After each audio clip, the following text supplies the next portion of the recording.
Hey guys, it's Delicia and thanks for tuning in to the Cigar Vixen channel. Today I'm going to be sharing my weekly top 5 cigar picks. These of course are the cigars coming straight out of my humidor. Hopefully they're making their way into yours for your week of smoking. Starting with number 5 this week, we have the Perdomo. This is the Habano Connecticut. And although it is a lighter shade cigar and all that fun stuff, it actually still does have a little bit of strength to it. So it's going to fall into that medium, higher end of medium, slightly full even on the overall strength level. Not so much on the body, but more so on the strength. Taking a closer look at it, it does feature a Connecticut shade wrapper, as I mentioned, a Cuban seed grown Cuban seed Nicaraguan grown on the binder, and then Nicaraguan filler. So with this one, you're getting the earthy cedar notes. You get a little bit of a slight sweeter spice in it, somewhat mellow again on those characteristics. Not a lot of strong notes, but you will feel that strength creep up just a little bit on there. Again, nothing overpowering, just it's not super mild. It's again that medium or so category, but a nice smoke. Number 4 this week goes out to the Bellas Artes. This is a beautiful stick from AJ Fernandez. Comes in 4 different sizes, I believe. Again, this one debuted, I want to say in 2016, I believe. I'm starting to lose count of when all these cigars come out. It's a great stick, very appealing to the eyeball. It has a beautiful band. It has kind of somewhat of like an old school Cuban feel to the band itself. It kind of has that look to it, but really pretty. It has the nice little gold coins, you know, that are adorning it underneath, and a lot of detail. It is handmade in Esteli, Nicaragua at AJ Fernandez's factory. And it's an interesting blend. It actually features a Rojita wrapper, which is like a hybrid. And then it has a Havana 92 Nicaraguan binder, but it's actually grown in Huelali, and that's in Nicaragua. So again, just a little interesting area. Not too many people are growing, that you hear about anyways, that are growing a lot of tobacco there in that region. And then on the filler, you have Nicaragua in 3 different regions in Nicaragua. You have Condega, Jalapa, and Esteli on the filler. You also have Honduras and Brazil mixed in on the filler to provide a really tasty flavoring, notes in this one. So you get the cedar, you get a little bit of light citrus, you get some of the earthy, more along the lines of that barnyard type of hay flavoring in there. You also get a little bit of a toast, kind of just a piece of bread toasted type of a feel to it. A little bit of sweetness coming in and out, not a ton. And you also get some underlying nuttiness in here. So a lot of different flavors that you'll see pulled in this stick. And it's a really, again, pretty, tasty, good stick. Number 3 is returning to the lineup. This is the Macanudo Inspirado. This is the white label.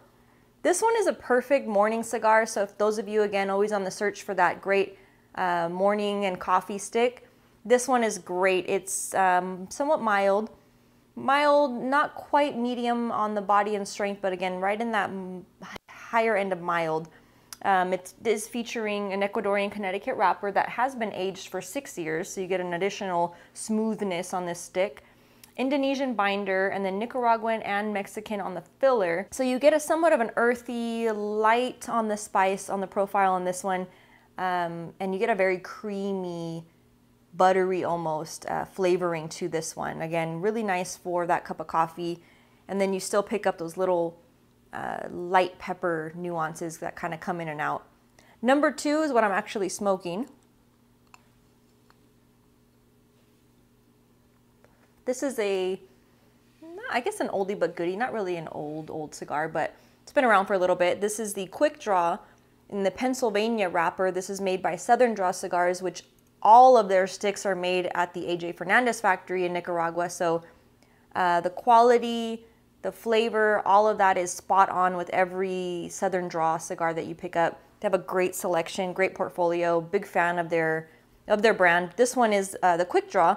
And again, I mentioned it's the Pennsylvania broadleaf on the wrapper. It does come in 2 other wrappers, but my personal favorite is the Pennsylvania broadleaf. It has a nice spicy underlying sweetness, but little kick of that spice in there. Really nice flavor profile on this one. Again, Pennsylvania broadleaf on the wrapper, Nicaragua binder, and then Nicaraguan and Honduran on the filler. So very rich in flavor. You get sweet nuances, you get the cocoa powder, you get little bits of cedar, you get some black pepper for sure.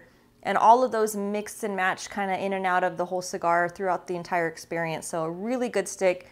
Has a nice little box pressed. I cut it, but it did have a little pigtail, and then it has that unfinished foot that kind of goes over the end of it. So it makes it real easy to light for a very even burn. Just a great smoke, good price point, good flavors on this one. Highly recommended.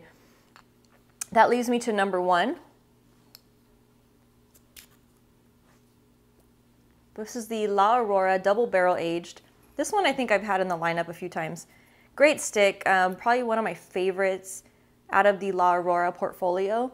This, of course, is distributed in the States by Miami Cigar and Company, but La Aurora, you know, oldest factory in the Dominican Republic, so they have that reputation already that all their cigars are pristine. Nice little preferido shape here. And the kicker on this one, it was in addition to their preferido line, you know, the different colors on the tubes. You have the emerald, ruby, sapphire, what's the other one? There's a black one. I forget. There's quite a few of the different preferidos with the colored tubes. This one, the kicker is that it's been double barrel aged. So they have, if you've ever had the chance to visit the Dominican Republic, chances are if you had stepped foot in the factory or anywhere in the surrounding vicinity, you may or may not have tried their La Aurora rum, which is phenomenal. Excellent rum, highly recommended. Anyways, the cigar has actually been aged an additional amount of time, so double, you know, barrel aged in the rum barrels. So the empty barrels have the tobacco that's just been sitting there aging, and it just adds that nice amount of sweetness to the cigar from that rum. You get a lot of a woodsy, obviously you're going to pick up the oaky, the charred oak type of flavor profiles in there. A little bit of that sweetness, molasses even, a little bit of that. But it's just a really, really nice stick. Taking a little bit closer look, it actually has a Ecuadorian Habano wrapper, a Dominican binder, and then Dominican, Brazil, and Cameroon on the filler. And as I mentioned, you get those notes of molasses, you pick up cinnamon, you definitely get the wood, you get a little bit of pepper. More so, I pick up more of the cinnamon spice versus that harsher black pepper. It's kind of a smooth, sweet and spicy mixture of flavor, but really nice. It is a higher price point, but again, it does go through that extra aging process, a little bit more tedious in the work as far as rolling it for this particular shape.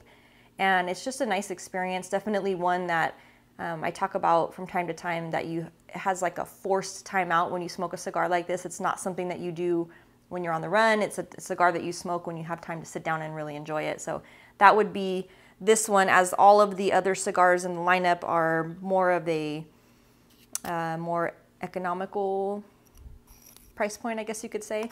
This one is, again, a little bit higher, but well worth it if you have the opportunity to smoke it. So anyways, as always, I thank you so much for tuning in, and I can't wait to see you next week. Cheers.